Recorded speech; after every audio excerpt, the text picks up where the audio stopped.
What's good, YouTube? You know it. We back with another episode. One more time for the people in the back who didn't hear me. We got another episode today on the 1% Sports Network. Today we got our first episode of our Hometown Hero series, where we highlight the athletes who come from the small town but made big moves in their professions. I've been in my old school bag recently, trying to dip back in history, see some of the guys that maybe we didn't grow up watching, but definitely had an impact on the sports that we watch here today. So without further ado, I'm going to introduce the first hometown hero we have. Hailing from Keytesville, Missouri, we have none other than two Hall of Fames, Football Hall of Fame and Baseball Hall of Fame, none other than Cal Hubbard. So without further ado, time to introduce my mans. Let's go. Another one here on 1% Sports. Today we got Cal, that's Hubbard, of course. Legend in the Ville, yeah, you know he got the key to Hall Hubbard, bring joy to Missouri. Big in stature, quiet in demeanor, couldn't stay in New York, never been a diva. GB legend like you love in Lambo. First linebacker, don't change the channel. In our first ever episode of the Hometown Hero Pod, we're talking about none other than the only man in two Hall of Fames, baseball and football, Calvin Hubbard. And it wouldn't be a Hometown Hero Pod if we didn't give you the info of where my guy is from and how he got to be the way he was. So, starting off, we're going to give you a little info on none other than Keytesville, Missouri. Now, Keytesville is a small little town in Missouri, Charlton County.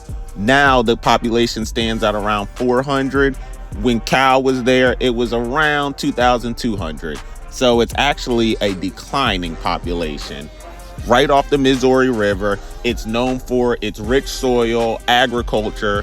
Cal actually grew up working on a farm with his parents. The town is named after Englishman James Keyte. James Keyte purchased a large amount of land in Missouri, basically to get the control of a county seat in Charlton County.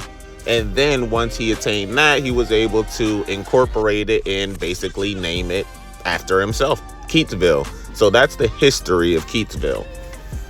Although Cal was a small town guy, he had a big figure, even from a very early age.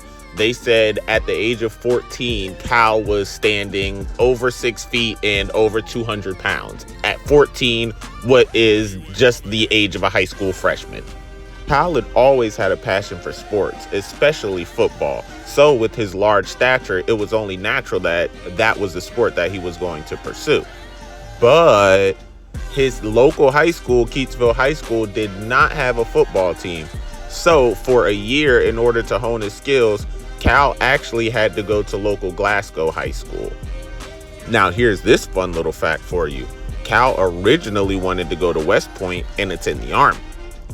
But upon testing, they realized that Cal had flat feet. And at that time, that was an automatic disqualifier for you for going to West Point. So his original dreams to go to West Point were dashed, and he had to pivot. Cal always had a love for sports. Even at a young age, at 16 years old, he was officiating the local baseball games for the younger kids. That'll actually play a major part in Cal's story a little later on. We'll get to that. Upon graduating, Cal wanted to go somewhere where he could continue his football career. He chose Chillicothe Business College because they had an up-and-coming football program. But after a semester, he realized the school wasn't for him, so he went back to work on the family farm. While back home in Missouri, after he had left his first college, he had a chance encounter with Bo McMillan, who had just received a head coaching job at Centenary College. Cal, fell in love with Bo, his style of coaching, his demeanor, and instantly wanted to go play for Bo at Centenary College. He played at Centenary College from 1922 to 1924 in Shreveport, Louisiana. long way from home. But while he was there, he actually became the school's first All-American, which obviously is a huge honor because there's not too many guys getting All-American honors from small schools like Centenary. After his 2 stellar years at Centenary College, of course, Coach Bo McMillin got a promotion. So he ended up taking the position at Geneva College in Pittsburgh. Guess who followed him? Yep, you guessed it. Cal Hubbard had to head that way with Coach. They were a tandem at this point. The only hiccup to this process was that with the transfer rules, he had to actually sit out 1 year before he was able to play under Coach McMillin at Geneva College. Once he was able to get on the field in 1926, he left an indelible mark on the game. He started his career at Geneva College off by having a huge upset versus Harvard University, then powerhouse. And that game still goes down as to one of the biggest college football upsets of all time. The mark he left on the game at Geneva College, we are still seeing the effects of it today and will forever see the effects of it. So I'll explain that a little bit more. While playing at Geneva College, he played on the line on defense. So hands in the dirt. But the other schools, it started to just catch on. They said whatever side Cal lines up on, we're just going to run the ball to the opposite side. So McMillin and Cal, being the tandem like I said they are, figured out a better way to play defense because obviously they're neutralizing your best player. You need your best player to make plays. So what started happening is Cal started lining up offline. So in the modern linebacker position, he was the first person, the defensive lineman, to start lining up off the line, hands out the dirt. So with that, he was able to react and get to the running backs, whether they run right, left, center. His athleticism and his pure brute strength had allowed him to affect the game and not be neutralized how the other coordinators were trying to have it be. So with that being said, without even realizing it, Cal Hubbard became the game's first linebacker. His rookie year on the Giants, he played next to the great Steve Owen. And when I tell you this Giants defense that they were on was one for the ages, let me run down a few of the accolades. This team gave up a total of 20 points for an entire season. Mind you, there's some teams giving that up in a half nowadays. And the Giants defense gave up 20 points for a whole season. The Giants in that credible defense went on to win the league championship that year. And Cal, in his rookie year, went on to get all league honors. So we know Cal's a small town guy, right? Keytesville, Missouri. We remember that, right? So he was playing in the big city of New York. And to be quite frank with you, without any better phrasing to put it, Cal hated it. He absolutely hated New York. He hated big city life. He hated how pretentious people were, and it just was not him. So he went to the Giants organization and actually demanded a trade and threatened to retire if he was not traded. So I kind of want to add this in also because a lot of players today get bad reps for saying, oh, I don't want to play here. Oh, I'm not comfortable here. Oh, I don't like this. I don't like that. And I want to go somewhere else. And even the earliest, the grittiest, the guy grew up on a farm. He was a small town guy. And you even see that there are certain things that pushed him to say, hey, I don't want to be here. So a lot of the times we think people are divas or they have a certain personality because they don't want to be somewhere. And that is far from the case.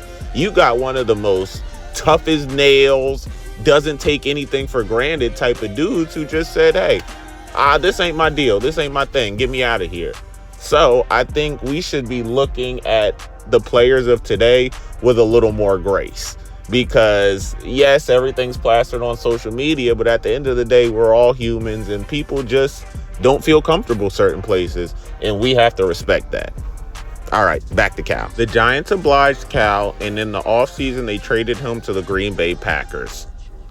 And while he went to the Packers, he played for none other than, no other way to say it than legendary Curly Lambeau. He played for him for the entirety of his Packer duration. And get this, his first 3 years there, 1929, 1930, and 1931. They won the chip. Straight up dynasty. 3 in a row, back to back to back. Undeniable. So, after they won those 3 championships, the 1931 season was the first time that they announced the official all-league honor. So basically, your all-pro, all-NFL teams. And he made it in 1931 in the inaugural season, as long as Curly Lambeau, who was the all-league coach. And then also the next year in 1932, although they did not win the championship, he still made all-pro honors. After nothing but pure domination, in 1933, Cal walked away from the game of football. After his retirement, he decided to go be the lines coach for Texas A&M University. He did that for a year, but it was short-lived. However, after just 1 year, he was persuaded to return back to professional football. No surprise there. He spent 1 year with the Green Bay Packers before being wooed by the Giants, where he spent another 6 games before being traded to the Pittsburgh Pirates. No, I'm not talking about the baseball team. The Pittsburgh Steelers were actually called the Pittsburgh Pirates back then, so don't be confused. But he played there for 5 games, and then in his last game, he basically saw somebody gruesomely break their leg, and in the most boss move ever, announced to everybody that was on the field and said, hey, if you got anything against me and you want to get your shot in now, because after this game, I am done. Seeing his teammate break his leg that way was enough for Cal, and that was all of the retirement nudge he needed. So after that game with the Pittsburgh Pirates, now Steelers, he was done for good. Upon retirement, Cal went back to Geneva College to be the head coach for 2 years, 1941 and 1942. After that is when, how I mentioned he was doing this umpire thing when he was a kid because of his love of baseball? Well, here's that time where we discuss that part of his life. Oh, but before we get into that, just to go over the legacy that Cal left on the football field, he was a part of the inaugural NFL Hall of Fame class in 1963. So he became an NFL Hall of Famer in 1963. And in 1969, he was voted by fellow Hall of Famers as the greatest tackle of all time. So because players made so little money in the NFL at the time, Cal was actually umpiring in his off seasons for the minor leagues. So from 1928 to 1936, he was a minor league umpire. And then from 1936, he was actually promoted to the big leagues, as they say, and he became an official American League umpire in 1936, where he umpired until 1951. Cal was so successful as an umpire, he was called to actually umpire the 1938 World Series, the 1942 World Series, the 1946 World Series, and then again in 1949. So not only was he an elite athlete, he was an elite umpire who took his job very seriously. Hubbard also umped 3 All-Star games. His umpire career sadly came to a tragic end after, in 1951, he was injured in a hunting accident. He was out hunting with his friend who had an errand shot that eventually struck Hubbard in the eye, which caused enough damage to the point where he could no longer be an umpire anymore, which was a tragic end to an otherwise amazingly great umpiring career that he had. But that was not the last we'd see of Cal in the baseball field. So in 1951, after the accident, although he couldn't umpire the games, he was actually hired as the assistant supervisor for the umpires by the MLB. So he was still able to work with the umpires, even though he wasn't able to do it in the capacity he was doing before. He held the top supervisor position from 1954 to 1969, where he did so many amazing things as the head supervisor of the umpires. The first thing he did was standardized the judging and the umpires, very similar to football. So football has different judges or different referees in different places specifically meant to referee those specific areas.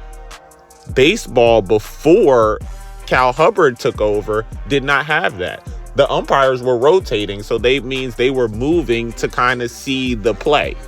And what Cal did is he took his football experience, brought it to the baseball diamond with standardized umpires that had specific spots. And it's still used the same way till today. So umpiring is still officiated the exact same way from when Cal changed it in the 1950s. So that just goes to show you his attention to detail and how impactful the rules he made were. And also what he did on the humanitarian side was he broke the color barrier. So he hired the first black umpire, Emmett Ashford, in 1966. The first black man to be able to umpire. And what Cal said is that he doesn't judge based off of somebody's race. He judged based off whether you can do the job and whether you can do it at a high level. So kudos to Cal Hubbard for seeing past the minuscule things that many cannot see, especially during that time, and allowing that brother to become the first ever African-American umpire, in which he did an amazing job. He was a true child of small towns. In 1948, during his career, Cal actually moved to Milan, Missouri, which is about 50 miles outside of Keytesville, just to come back, be close to home in his small town roots. He lived there in off seasons, and also while in Milan, he was very, very, very involved in his local community. So he was an avid fisherman. He was involved in local community projects, local community organizations. He would help out with the local youth sports organizations. So in Milan, he was very, very, very active. Active enough to eventually in Milan, they actually named their football field after him. It's the Cal Hubbard Field in Milan, Missouri. So if you're ever around, go check it out. Later in his life, unfortunately, Cal developed emphysema, and his doctor said it would probably be best if he moved from the cold, harsh weathers of Missouri to somewhere warm. So he eventually relocated to St. Petersburg, Florida, where he eventually passed October 17th of 1977 after he lost his battle with cancer. Cal was truly a large, looming figure who wasn't just physically big, but he also had a big heart, who cared for people and took his jobs very seriously, whether it was football or whether it was being an umpire in baseball. He loved and paid attention to every single detail. Cal was truly an amazing man, and as being the only, once again, let me repeat that, he is the only athlete in both the football and baseball Hall of Fame. So that should just let you know the indelible impact that he's left on sports as a whole.